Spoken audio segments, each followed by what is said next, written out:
Mentiras que no se aclaran y verdades que no se dicen. Hola amigos invisibles, soy Logo y deseo compartir con ustedes los pasos lógicos que debemos hacer si tenemos una enfermedad importante y cómo enfrentarla sin dejar de atender los tratamientos y recomendaciones de sus doctores. Hoy en día se dice mucho en los medios que hemos aumentado la expectativa de vida. La verdad es muy falsa. Lo que sí se ha superado es la mortalidad por infecciones principalmente.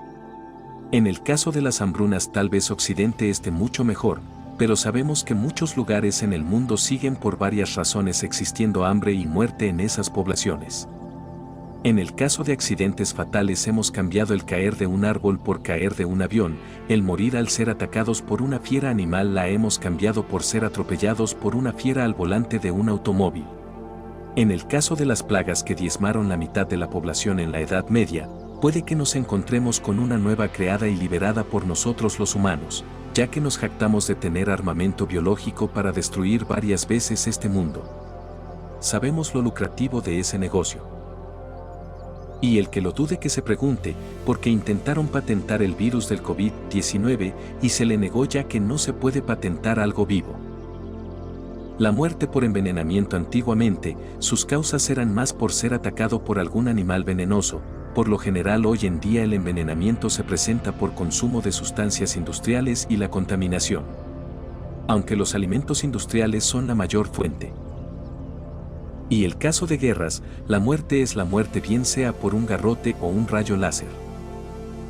La expectativa de vida se refiere al potencial de años que debiéramos experimentar antes de nuestra muerte, y ese tiempo no ha variado mucho o nada. Un ejemplo perfecto son las edades que alcanzaron los siguientes personajes de la antigüedad: Sófocles, 90 años, Demócrito, 90 años, Hipócrates, 83 años, Platón, 80 años, y Sócrates, 98 años, Zenón de Sitio, 98 años, Galeno, 87 años y Lao Tse, 80 años. En la actualidad la muerte aparece por disrupción metabólica y el número de muertes supera por mucho todas las muertes por la peste en la Edad Media. Y la disrupción metabólica se refiere a lo que comemos y procesamos en nuestro organismo para construirnos y darnos energía. En el año 2023 en el mundo y solamente nos referimos a la mayoría de los casos de cáncer, más de 10 millones de muertes al año registradas, accidentes cerebrovasculares 19 millones, infartos del corazón 19 millones, Alzheimer y diabetes más de 5 millones. Para un total de aproximadamente 55 millones de muertes causadas por disfunción metabólica. Impresionante la gravedad y no querer saber lo básico de que realmente nos alimenta y cómo manejamos la energía. La ironía es que históricamente por ensayo y error, ya se conocían los beneficios de una dieta con poca ingesta de azúcares y almidones para mantenerse saludable. Hasta en la Biblia se menciona el ayuno, por dar un ejemplo escrito.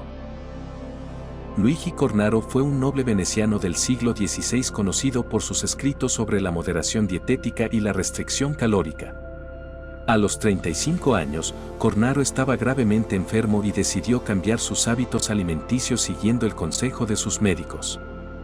Adoptó una dieta muy estricta, consumiendo solo lo necesario para mantenerse con vida. En su obra más conocida, Discorsi della vita sobria, Cornaro describe su dieta, que incluía alimentos como pan, huevos, carne y caldo. Su ración diaria era de aproximadamente 400 gramos de alimentos sólidos y 500 gramos de vino. Cornaro creía que esta dieta le permitió vivir una vida larga y saludable, llegando a los 98 años según algunos relatos. William Banting fue un empresario inglés del siglo XIX que popularizó una dieta baja en carbohidratos en 1863. En su famoso panfleto titulado Letter on Corpulence, Address to the Public, Banting describió su lucha contra la obesidad y cómo logró perder peso siguiendo una dieta recomendada por su médico, William Harvey. La dieta de Banting consistía en 4 comidas al día, que incluían carne, verduras, frutas y vino seco, evitando el azúcar, los alimentos con almidón, la cerveza, la leche y la mantequilla. Este enfoque fue revolucionario en su tiempo y sentó las bases para muchas dietas bajas en carbohidratos modernas. El doctor que publicó una dieta para prevenir la diabetes a finales de 1800 fue Frederick Madison Allen y en 1919, Allen desarrolló una dieta muy baja en calorías y carbohidratos para tratar la diabetes, conocida como la dieta de inanición. Aunque esta dieta era extremadamente restrictiva y difícil de seguir, fue uno de los primeros intentos de controlar la diabetes a través de la alimentación antes del descubrimiento de la insulina. Lulu Van Peters. Ella fue una médica y escritora estadounidense conocida por popularizar el concepto de contar calorías como método para perder peso. Su libro más famoso, Dieta y Salud, con la clave de las calorías, publicado en 1918, fue el primer libro de adelgazamiento que se convirtió en un superventas. Dr. Richard Macroness fue un psiquiatra británico conocido por sus trabajos sobre dietas bajas en carbohidratos y alergias alimentarias. Estas técnicas eran parte de su enfoque de ecología clínica, que buscaba tratar enfermedades psiquiátricas y físicas a través de la identificación y eliminación de alérgenos en la dieta y el entorno del paciente. Su bestseller Fat and Grossland de 1958. Dr. Robert Atkins fue un médico y cardiólogo estadounidense, conocido principalmente por desarrollar la dieta Atkins, una dieta baja en carbohidratos que se hizo muy popular en la década de 1970.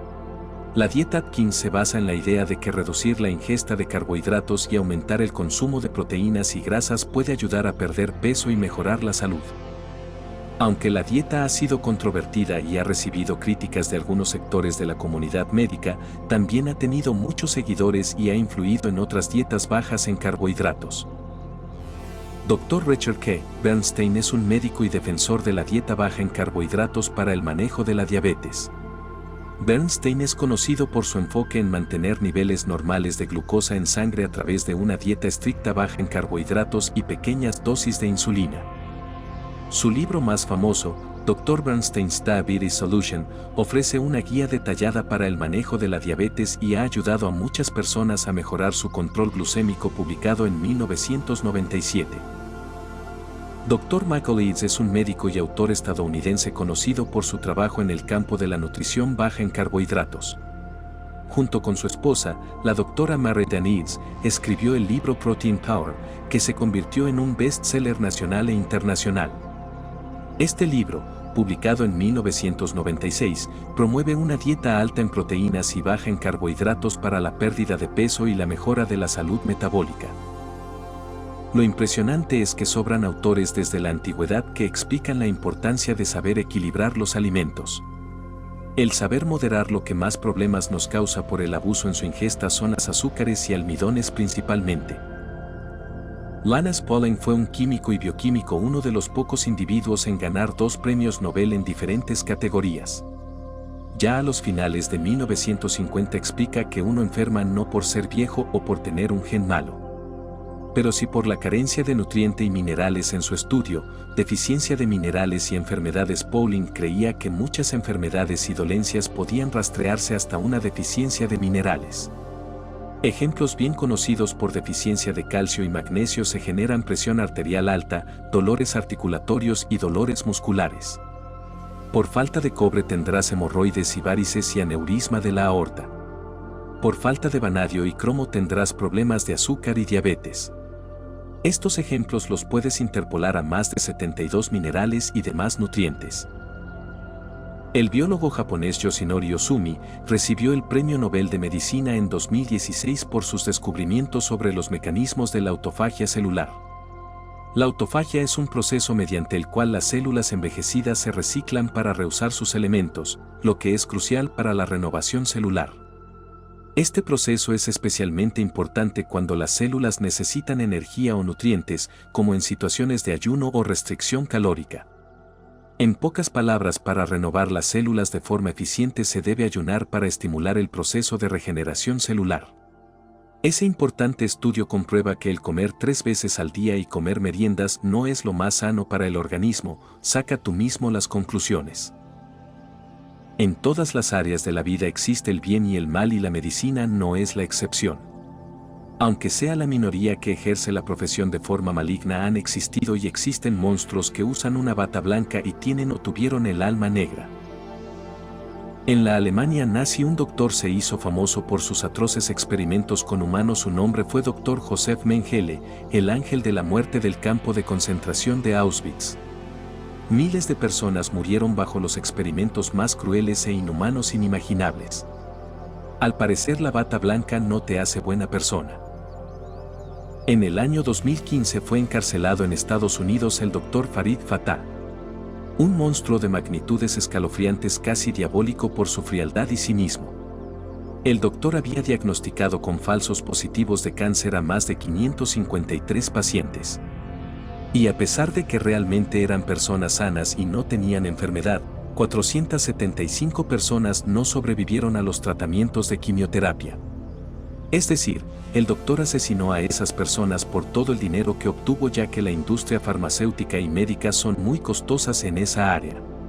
Dow Seguro Medicare se facturaron más de 225 millones de dólares fraudulentamente, de los cuales 17 millones fueron para el doctor. Lo increíble es que las comisiones de dinero de la industria farmacéutica a los doctores sean legales y no se vea como una conveniencia económica en perjuicio a lo que necesita el paciente realmente. Lo más triste es entender que el margen de supervivencia en esos tratamientos es de menos del 5%. Esto último se corrobora viendo los testimonios de muchos doctores que de forma valiente exponen realidades y estadísticas de supervivencia que pocos quieren hablar, ya que no les importa. En el caso del Dr. Fatah, la fiscalía acusadora pidió 175 años de prisión, pero la sentencia fue de solo 45 años. Muchos sobrevivientes quedaron con daños permanentes en gran parte de sus órganos, sistema nervioso e infertilidad. ¿Te parece proporcional la pena o castigo al daño causado? Otro famoso personaje que por dinero vendía fármacos ilegales fue el capo de las drogas, Pablo Escobar. Y bajo su reino de terror murieron miles de personas directa e indirectamente. Lo irónico en este caso es que él decía que era sincero y no necesitaba ser hipócrita, ya que en su maldad estaba consciente de sus intenciones y del mal que causaba, a costa del imperio multimillonario que manejaba, y que los mentirosos eran los que prometían falsedades. La recompensa que daba el gobierno estadounidense por su captura fue de 5 millones de dólares y en comparativa por Osama Bin Laden fue de 25 millones. Parece ser menos riesgoso y más redituable económicamente el ser un oncólogo corrupto, que al final, como los mafiosos, no dejan testigos vivos. Increíble noticia. Errores de humanos, según un artículo del 2016 de la BBC y Los Angeles Times. Explican que la tercera causa de muerte en Estados Unidos y el resto del mundo se debía a los errores médicos. Y que la primera y segunda causa era el cáncer y los ataques cardíacos. Y concluyen que más de 250.000 a 400.000 personas al año fallecen por errores de los médicos, y estos estudios fueron publicados en la revista British Medical Journal, entre otras publicaciones.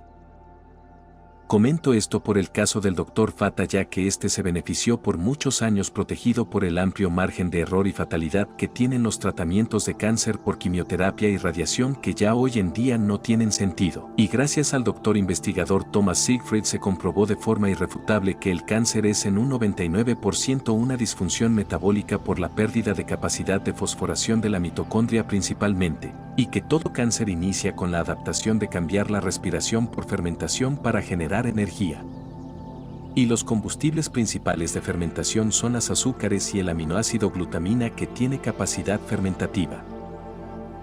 Por lo tanto, la mejor manera de resolver esa enfermedad es eliminar el mito y los misterios que derivan la denominación del cáncer como enfermedad genética, y tratarla como la enfermedad metabólica como los estudios indican. Quiero mencionar el caso que para mí es el número 1 en producir muertes por una mala práctica que deriva del dinero y fama patrocinado por la industria innombrable, evitando censura, con el fin de crear una población dependiente y enfermiza. Se trata del mito sobre los niveles del colesterol y su relación con los problemas cardíacos. El fisiólogo Ansel Benjamin Keys, para contrarrestar los estudios y el exitoso libro de Dr. Richard McInnes y su propuesta en su dieta baja en carbohidratos, similar a la dieta paleolítica, basada en proteínas y grasas, Eat Fat and Grow Slim, en 1958. Se le encomendó la tarea, donde sus patrocinadores eran de la industria azucarera, el desmentir y satanizar ese trabajo. Su interés por la relación entre el colesterol en sangre y las enfermedades cardiovasculares ya empezó en 1949. Contribuyó a difundir los resultados de sus estudios muy polémicos por la manipulación de los datos para así poder mostrar los resultados que él quería obtener en detrimento de la verdad. Las estadísticas de incidencias cardíacas que usó fueron solo de 6 países, obviando 14 naciones que los datos no apoyaban su hipótesis sobre el efecto de grasa saturada sobre la incidencia de afecciones cardíacas. Ansauki fue convertido por los medios en toda una celebridad, se le llamaba Mr. Colesterol, estuvo en muchos programas de radio y televisión e incluso fue portada de la revista Times. De ese modo se logró convertir el colesterol en algo peligroso, lo cual no es. Alessandro Menotti fue de los investigadores principales del estudio de los 7 países dedicado a la población italiana. 25 años después, en 1999 revisó nuevamente la información de los sujetos del estudio. Notó que la categoría de alimentos que mejor se relacionaba con la mortalidad coronaria, infartos, eran los alimentos dulces. Las consecuencias de esa treta fueron y ha sido la muerte prematura para cientos de millones de personas hasta la fecha por fallas cardíacas. También ha influenciado en el deterioro acelerado del cerebro como el Alzheimer, entre otros problemas del sistema nervioso, también el Parkinson y problemas hormonales de todo tipo, inclusive impotencia. Y esto es fácil de entender, no es ciencia de cohetes. Las neuronas o células del sistema nervioso están hechas por un porcentaje muy elevado de colesterol, más de un 40% por neurona. La mayoría de las hormonas están creadas a partir de colesterol, como la testosterona, así que con un colesterol bajo se produce impotencia.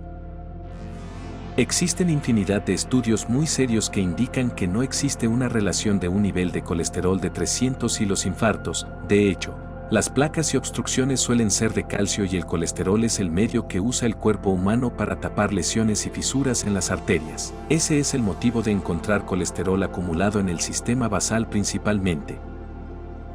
Lo que sí es evidente, sabiendo las pruebas científicas, los niveles recomendados por la academia y el sistema hospitalario sean de 190, lo que es bueno para el negocio y malo para la salud. Les recomiendo leer el libro The Great Cholesterol Myth del Dr. Johnny Bowden y Dr. Steven Senabra. Y si todavía tienen dudas, pueden leer el libro Change Your Diet, Change Your Mind, Dr. Georges, el psiquiatra de gran prestigio que explica los problemas mentales causados por los niveles bajos de colesterol. Por otro lado, doctores muy reconocidos explican el tema en las redes sociales, recomiendo investigar. Creo que la industria farmacéutica es algo importante y bueno, lo malo es no supervisarla y controlarla. Pero parece que el dinero siempre va primero, hasta cierto nivel se puede entender. La empresa farmacéutica Pfizer fue fundada en 1849 por los primos Charles Pfizer y Charles F. Erhard, inmigrantes alemanes que se establecieron en Brooklyn, Nueva York. Desde entonces, más allá de estar en el tope de la industria, por algo no han creado ninguna cura de ninguna enfermedad desde entonces. Simplemente han sido unos empresarios muy exitosos que venden medicamento y la razón es simple: crear una cura permanente no es buen negocio. Por lo tanto, no esperen nada diferente de empresas farmacéuticas. Explicar más sería tratarles como tontos. Otro tema muy común que impacta a muchos es el uso del flúor como antibiótico, pues tanto en agua como en la boca su función es envenenar los microorganismos para poder eliminarlos. Lo complicado es que el cuerpo humano no trabaja o usa por necesidad el flúor. De hecho, es un potente neurotóxico que daña el sistema nervioso, disminuyendo sus capacidades, y destruye la tiroides, que es una glándula muy importante en el cuerpo.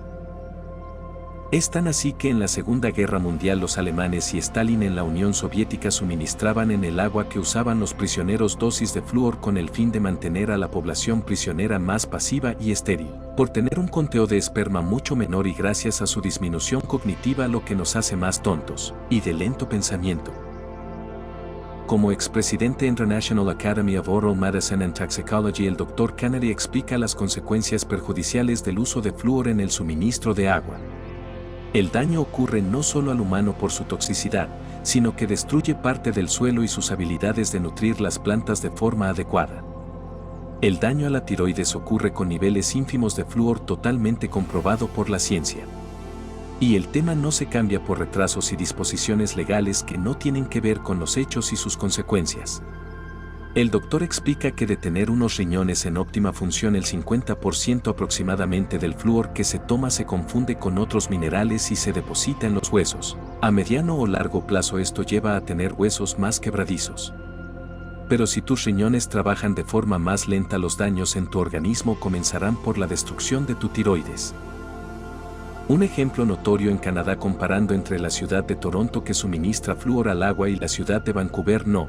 En Toronto las estadísticas huesos quebradizos y caries de la dentadura superan por mucho la estadística. Eso sin mencionar el nivel de desarrollo de la salud infantil, tanto en lo físico como su IQ mental comparado con Vancouver, teniendo costumbres en general muy parecidas. De hecho, es un coayudante en el agua para absorber más fácil los metales pesados que ésta puede contener. ¿No es increíble? Ahora imagina el daño por consumir dosis más elevadas de flúor de forma diaria y regular presentes en las pastas dentales. Este tema en más detalles lo explica el Dr. Nathan Bryan, experto en los temas del óxido nítrico, diciendo que la disbiosis oral y su relación con ataques del corazón se deben a la disrupción sistemática del biofilm o flora bacteriana bucal. Y después de 25 años de estudios avanzados explica el daño al eliminar y esterilizar la boca. Si desea información más profunda del tema, se recomienda ver el capítulo 012 de nuestra serie. En 1997, un muy importante estudio realizado en la Universidad de Surrey en Inglaterra descubrió que el tejido blando de la glándula pineal en los adultos contiene más flúor que cualquier otro tejido en el cuerpo humano, produciendo una calcificación por cristales de fosfato de calcio en la glándula. Esto es muy grave, ya que podemos perder la capacidad de producir melatonina, perdiendo la capacidad de regular el ciclo natural del sueño y vigilia, alterando a su vez la capacidad regenerativa del organismo. Esto impacta en nuestra salud mental. La acumulación de flúor en la glándula pineal se ha asociado con diversas enfermedades neurológicas, como el autismo, la depresión, el Parkinson y las funciones cognitivas como el aprendizaje y la memoria. No se dejen caer por la desesperanza aprendida interna o de otras personas que, como pájaros de mal agüero, predican el derrotismo. Si te gustó el video y quieres ayudar a difundir esta información, recuerda hacer clic en la campana y suscribirte para recibir más información como esta. Recuerda que paso a paso podemos mejorar, lo peor es no hacer nada. Amigos invisibles, nos vemos en el espejo.